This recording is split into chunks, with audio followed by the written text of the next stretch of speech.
Tayo po ay magbukas sa Genesis chapter 3, verse 17.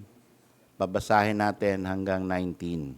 The Bible says, "And unto Adam he said, Because thou hast hearkened unto the voice of thy wife, and hast eaten of the tree of which I commanded thee, saying, Thou shalt not eat of it. Cursed is the ground for thy sake. In sorrow shalt thou eat of it all the days of thy life. Thorns also and thistles shall it bring forth to thee, and thou shalt eat the herb of the field. In the sweat of thy face shalt thou eat bread, till thou return unto the ground, for out of it was thou taken, for dust thou art, and unto dust shalt thou return." Ang tragedy ay nagumpisa dahil sa isang asawa na sinunod ng kanyang husband. Yung babae, si Eva, ay nagkamali at hindi pa siya nanay noon. No? Asawa pa lang siya, ay nagkamali na siya. Pero dahil inuna ng lalaki ang kanyang pagmamahal sa kanyang asawa, ay lahat tayo ay pinanganak na makasalanan. Minsan, ang pag-ibig, pwede kang dalhin yan sa kagandahan ng buhay, pwede ka rin yan dalhin sa kapahamakan. Yung pag-ibig sa asawa, pag sumobra yan, at natakpan yan ang pag-ibig mo sa Diyos, ay nasapawan, tragedy ang mangyayari sa buhay mo. Sa inyong lahat. Hindi lamang yung minamahal mong asawa, pati ikaw na lalaki. Pati pamilya mo, damay-damay kayo. Kasi hindi nyo inuna ang Diyos. Kaya, kailangan mensahe, ang unang-unang mensahe sa atin, gusto mo ba ng masayang buhay? Siyempre, lahat gusto yan. Kailangan unahin natin ang Panginoon. Hindi yung mas mataas ang gusto nating sa sarili natin at sa pamilya natin. Ang pinakamataas dapat, priority number 1, the Lord God and His Son, Jesus Christ. The Lord God and His Son, Jesus Christ. Priority yan. And so, ito ang nangyari. Cursed is the ground for thy sake. Tragedy. A tragic life. A tragic humanity. Bakit tayo may mga disaster? Kailan lang? Sa airport. Mandar yung sasakyan beyond ng boundary niya, ng pantao na yung dapat sinagasaan niya. So, tragedy. Dapat malungkot na nga yung paghihiwalay dahil OFW, lumungkot palalo dahil namatay. Yung kanyang dapat pinaglalaanan, kaya siya nag-a-abroad, pinaglalaanan niya ay kinuha. Now, hindi natin alam ang buhay nila. Hindi natin alam kung sila ay Christian. Hindi natin alam kung sila ay tapat sa Diyos. Hindi natin masasabi na parusa ng Diyos sa kanila yan. Ang alam lang natin, kaya may tragedy dahil sa kasalanan. Sure yan. Hindi yan nangyayari dahil sa kabanalan. Hindi yan nangyayari dahil sa ang Diyos ay natutuwa sa kapahamakan ng tao. No? Siya ang may control. Hindi ka masyadong madadalamhati kung pagka merong biglang tragedy sa buhay mo, ang alam mo ay ang Diyos ay may control sa lahat ng bagay. Pero kung wala, kagaya ng dalawang tatay, yung isa namatayan dahil doon sa Esitex. Sabi niya, pinapatawad niya na yung driver.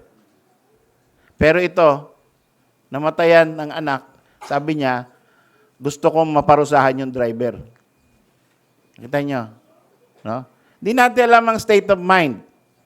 Di natin alam kung ikaw ang nandun, kung ikaw yung tatay, o ikaw yung nanay, hindi mo alam kung ano yung magiging desisyon mo. Papatawarin mo ba o sabi mo, sige, magdusa rin siya kasi pinatay niya. Hindi niya inaayos yung kanyang sasakyan. Nakasira tuloy ng buhay. Hindi natin alam kung ano magiging reaction natin. Ang alam lang natin, God is in control of even the tragic moments in our lives. And we ought to recognize that so that we will be ready. Marami pang, habang di dumarating ang King of Kings para maghari sa lupa, marami pa tayong dadaanan na aksidente, kriminalidad, natural disasters like flood, earthquake, typhoon. Marami pang masisira sa atin. Marami pang shock tayong aabutin. At walang tao, walang pamilya na kayang paghandaan. Tayo lahat ay nag-iisip na sana hindi mangyari sa amin yan. Lord, lead us not into temptation, but deliver us from evil. Yun ang ating panalangin. Huwag mo po kami subukin, Panginoon. Huwag na ba kaming makasama sa mga ganyang mahirap na pinagdaanan sa buhay. Right now, meron tayong mga kasamahan dito na may pinagdadaanang mahirap tanggapin, mahirap isipin, paano ba ako makakaahon? At sana hindi natin danasin ang ganyang klaseng estado. Pero, God knows. Only God knows. Pagka ikaw ay 65, 70, alam mo, malapit ka na. Hindi kayo maasa na abot ka pa ng 90. Miracle na lang yan. Bless, ano na lang yan? Grace. Bonus. Di ba? So, alam mo, malapit ka na. Anong gagawin mo? You prepare for the tragedy. You prepare yourself to meet God. And you prepare your children for the eventuality na ikaw ay nakahiga sa kabaong. No? So, prepare everything. Yan ang biblical. Ang sabi, set thine house in order, for thou shalt surely die and no longer live. Ayusin mo na yung buhay mo. Ayusin mo na yung kamatayan mo. Ayusin mo na lahat. Kaya okay lang kung pag-uusapan ninyo yung St. Peter.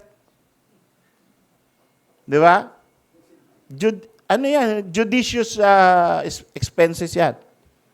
Preparation. Tsaka yung himlayan mo. No? Kaysa sila pa mag-worry niyan. O kung meron ka na bago ka napunta sa 60, tatanggapin ka pa ng health insurance. Maganda yan. Para pagka, kagaya nung nangyari sa misis ko, 300,000. Oh, because may insurance, hindi ka masyadong, masakit, pero hindi masyadong masakit sa bulsa. Dahil ang nagbayad, insurance. Although hindi lahat, kasi ang churches, marami sa inyo, ang nagmamahal kay Luz, ang nagbigay. Ang churches, nagbigay. So, hindi masyadong masakit sa bulsa.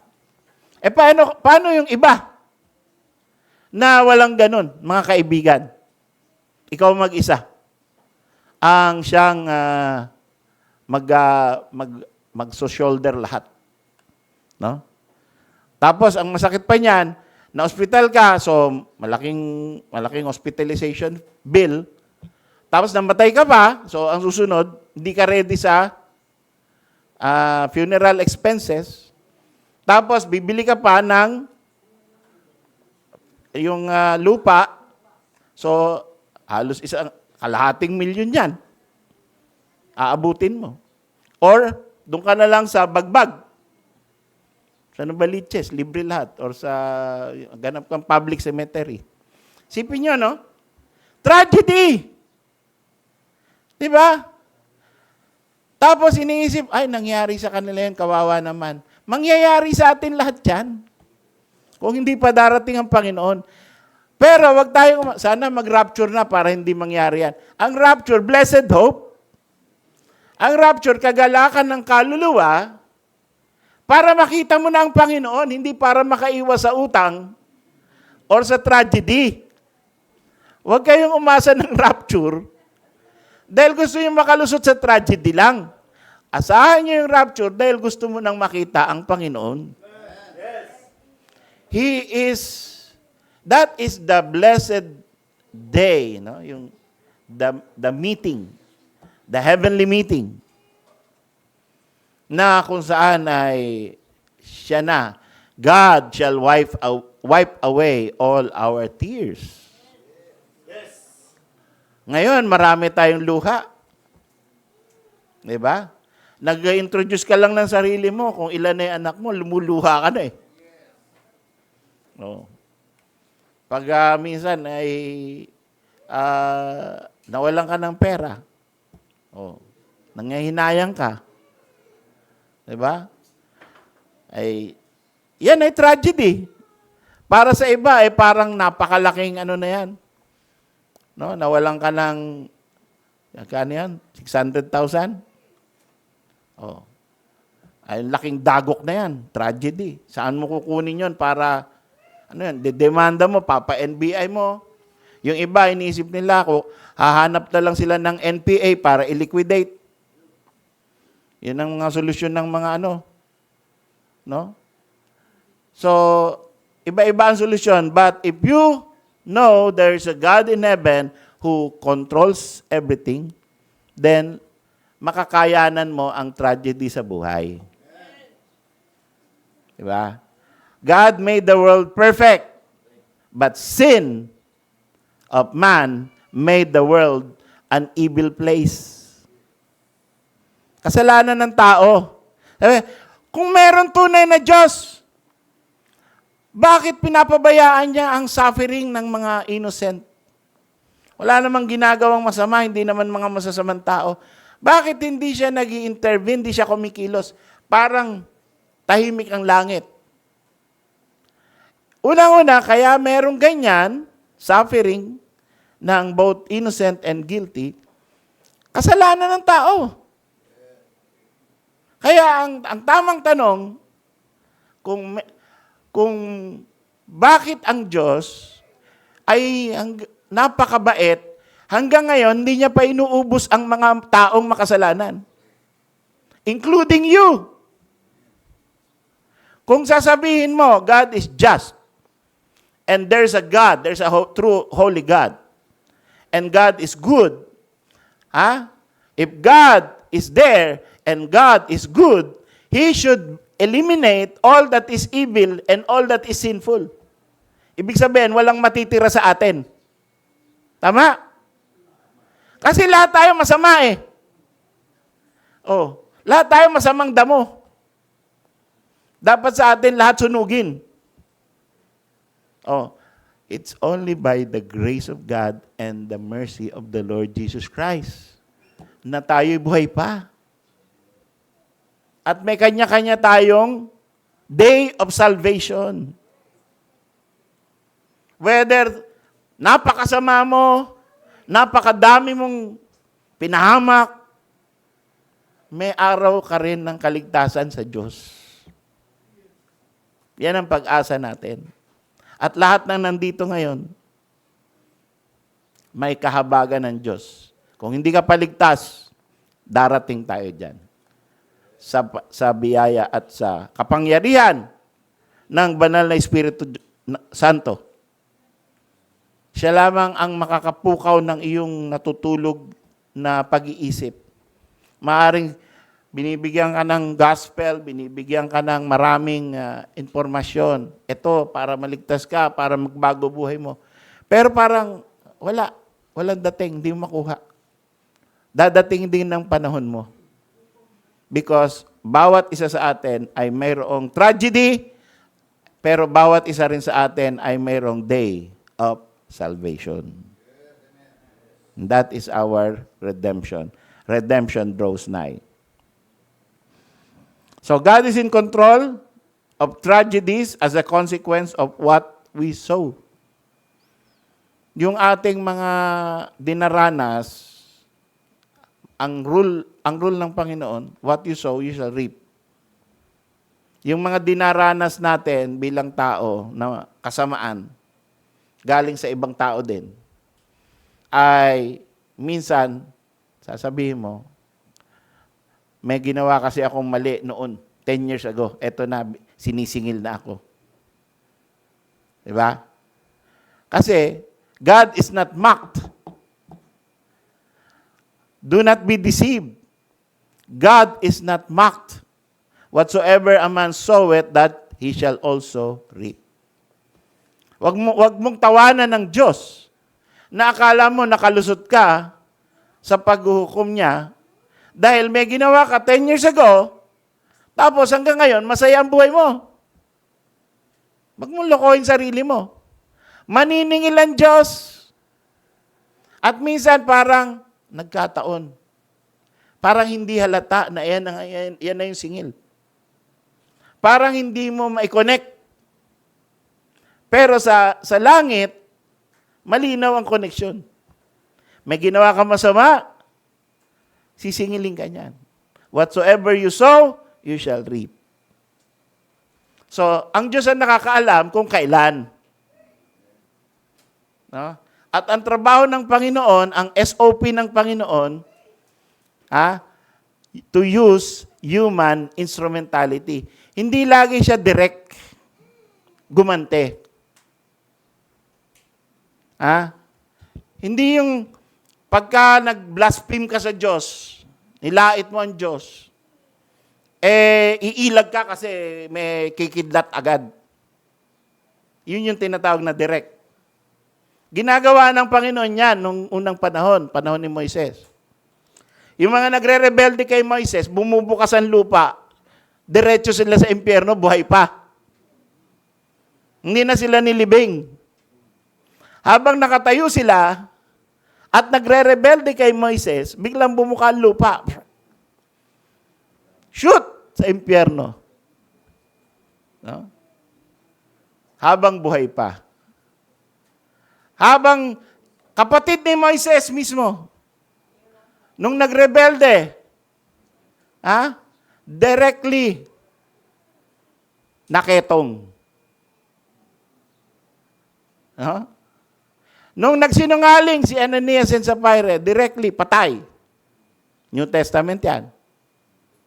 So, merong mga panahon na, noong unang panahon, mga instant judgment, instant tragedy, instant consequence. Pero sa panahon natin ngayon, there's the age of grace. God might be waiting for His own time to give reaping to what you have sown. Pero God is not mocked. Sabi ng Galatians, no? Wag mong lokohin ang sarili mo dahil hindi mo kayang hamakin ang Diyos. Hindi mo kayang dayain ang Diyos. Hindi ka pwedeng magpalusot sa Diyos. Sa batas, pwede. Sa pastor, sa church, pwede. Sa kamag-anak mo na niloloko mo, pwede. Diba? Sa magulang mo, pwede ka magpalusot. Nung naalala ko, nung umuwi ako ng 2:00 ng umaga, no? Pagbukas ko ng pinto doon sa amin, sa Banawe, Quezon City, 2:00 na ng umaga. Gising nanay ko. Oh, saan ka galing? Doon po sa barkada. Oh, lasing ka? Hindi naman po. Papalusot. Diba? Hindi naman po ako lasing. Nakainom lang. O, sige na. Mahal niya ako eh. Di ba? So, at saka high school ka na, hindi ka nahahatawin. Hindi ka napipingutin. Elementary lang yung pinipingot eh. Tsaka dapa! Ayan. Pang-elementary lang yan. Pag high school ka na, wala na siya magagawa. Buti umuwi ka pa nga eh. Buti nga eh, umuwi ka ng buo at walang saksak sa tagiliran. Sipin mo yung Magsaysay High School, uso dyan yung saksakan. Lalo na pag member ka ng prat. Oh. Eh, umuwi kami, ako buo. So, pasalamat na lang siya. Umuwi pa yung anak niya. Pasaway ako, no? Mabuti na lang yung mga anak ko, hindi ganyan. Sipin mong biyaya ng Diyos yun. No? That is, di ba? At saka, sabi nila, lahat daw ng pamilya may black sheep. Grace of God, sa amin, walang black sheep. Di ba? Biyaya lang ng Diyos yan. No? Pero typical sa mga pamilya, laging may isa na black sheep. Pero sa amin, wala. No? Puro mababait. Biro mo. So, biyaya ng Diyos. At so far, yan, mild tragedy. No? Napilay, inoperahan. Noon nga lumabas na yung doktor, tapos na yung operasyon. Hindi ako tinawag ng doktor, ang tinawag yung anak ko. Andiyan po ba si Michael? Sabi ko, nako, ba't kaya hindi ako tinawag? Bakit? Ako ang asawa, ba't yung anak ang tinawag? Iniisip ko, baka ayaw nila akong magulat. Baka masama balita Tapos pagpasok ni Michael, sabi niya, tapos na daw po yung operation ni Mama, successful. Wow, praise God. Diba? Malapit na ako mahimatay hanggat di siya pumapasok eh. Di ba? Baka tragedy eh. Di ba? So, praise God.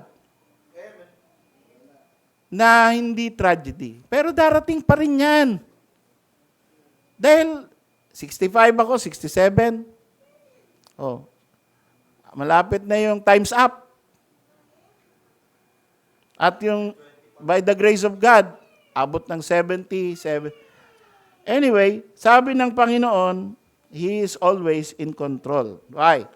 Tingnan niyo yung Genesis 50, verse 20. Ito, tragedy. Si Joseph, binenta ng kapatid niya. Sipin mo yun, inihulog sa balon. Tapos nung may dumating na mga Ishmaelites, yun ang mga ancestor ng mga Saudi, mga Arabo, Ishmaelites. Nung dumating, ay binenta si Joseph. Sabi nung mga Ishmaelites, Campulus. Hindi nyo naintindihan yung iba, no? Magkano? Talatin. Talatin. 30 pieces eh. So, binenta siya. At nung Genesis 50 verse 20, ito yung sabi ni Joseph, nung nakalagpas na sila sa tragedy. But as for you, mga kapatid ko, kapatid ko kayong tunay, pero pinahamak nyo ako. You thought evil against me. Nainggit sila eh.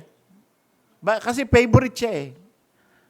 Lagi siyang maganda ang trato sa kanya eh. So, gusto nyo akong mapahamak. But God meant it unto good. Isipin mo yun, ano?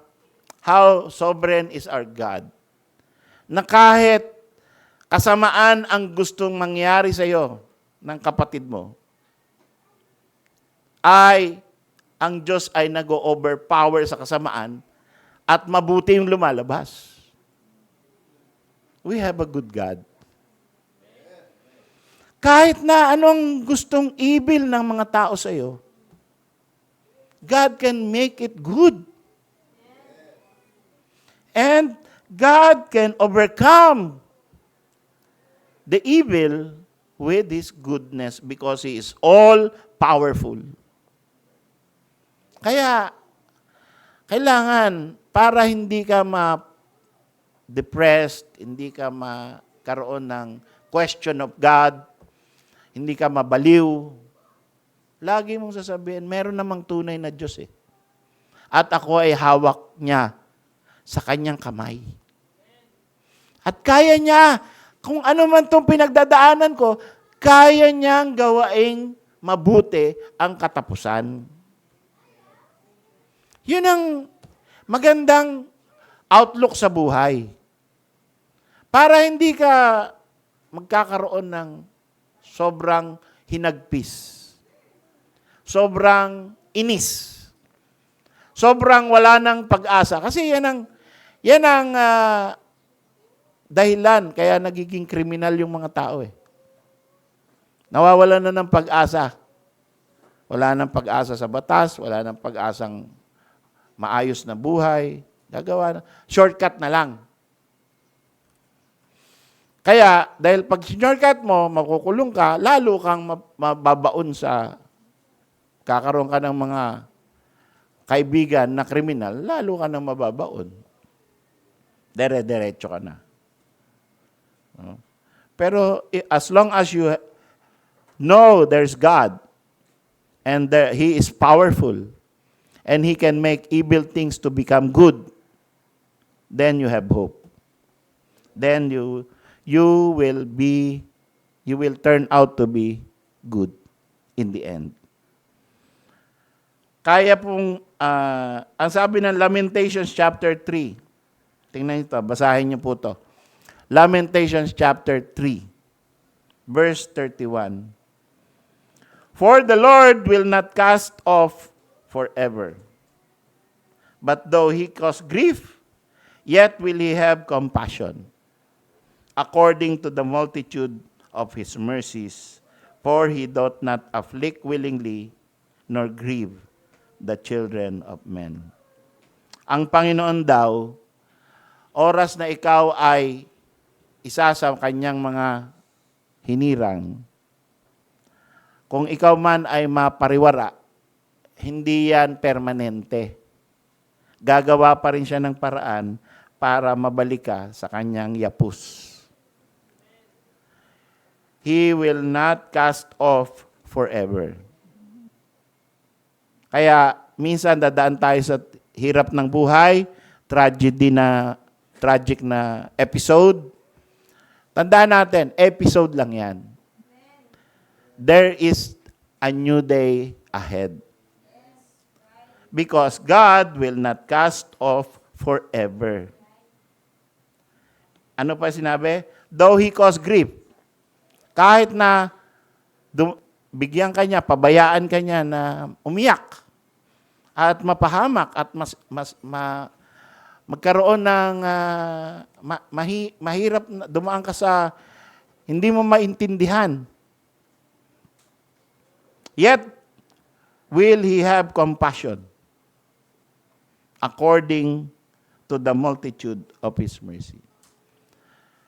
Yung pinapadaan ka ng Panginoon sa kahirapan, sa pagsubok, na halos hindi mo makaya, meron siyang kahabagan, may katapusan yun.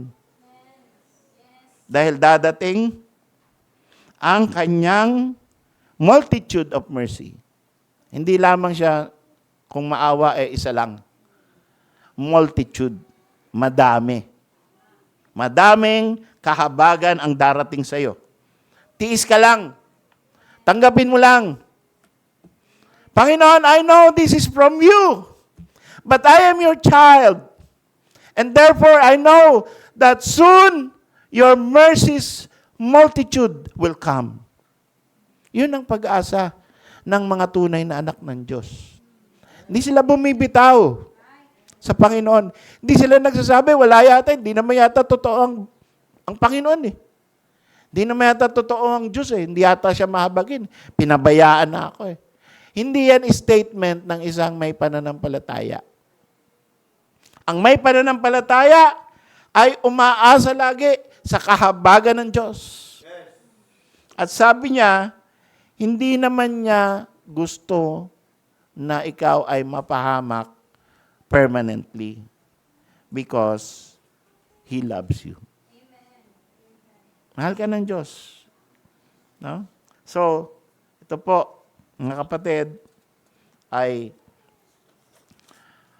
tandaan natin lahat yung mga points na yan because it is an important thing na magiging guidance natin sa ating buhay. And in so doing, pagdating na nung dumating na yung time ng refreshing, yung time na andyan na yung blessing, dahil nalusutan mo na, natapos na yung unos, natapos na yung bagyo, natapos na yung tragedy, at parang pinabayaan ka. Pero andyan pala ang Panginoon, nakaalalay lagi. Tapos, naramdaman mo na yung unseen hand ng Panginoon. Anya na, inaalalayan ka na niya, binibigyan ka na niya ng blessing, nararamdaman mo na yung mercy, nararamdaman mo na yung grace. Pag dumating ka na dyan, you will thank the Lord. Magkakaroon ka ng appreciation and love sa Panginoon. Minsan, di ba, yung mga anak natin ay tinitingnan lang natin kung yung mga bata pa sila, no? Pinapabayaan lang natin pero andyan yung kamay natin. Kasi it's part of our learning, of their learning experience. No, minsan, ang likot-likot ng mga bata, no? Sila Michael, tsaka sila Keisha, ang likot-likot. Hinahayaan ko lang. Tapos pag malapit ng bumagsak, sasaluhin ko.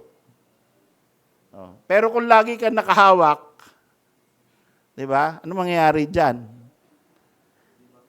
Hindi matututo yan ng balance. Lagi mo hinahawakan, kinakarga. Oh, paano yan matututo na maglakad mag-isa? O, hayaan mo. Pero pag bumagsak, andun ka. Problema lang kung nakatulog ka. Tapos hindi mo nakalimutan mo na may palang nagbabalance doon. Minsan, pinapabayaan ko yan sa mall, si Kay. No? Pero yung mata ko nandun, kahit malayo na. Kasi takbo yan ng takbo sa mga mall. Oh. Mamaya, oops! Yan. Kasi titingnan mo, baka damputin ng iba eh. No? Minsan nakalimutan ko, mabilis kumilos. Yung announcer, paging, yung may isang bata dito na nawawala. Yun. Andun na siya. Nawala na talaga. Natuluyan. So, ang ating Panginoon, hindi ka mawawala sa kanyang paningin. Lagi siya nakaalalay sa'yo. At laging yung mata niya, alam niya lahat ng nangyayari sa buhay mo. Kaya wag nating iisipin, nakalimutan na yata ako ng Diyos. Dahil ang alam natin, permanently, the mercies of God are sure. And it is always, His eyes are always in us. Sabi nga ng isang psalm, underneath are the everlasting wings. No? So, laro ka lang ng laro, pero andun ka lagi sa under the wings of God. Tayo po mga kapatid ay tumayo na.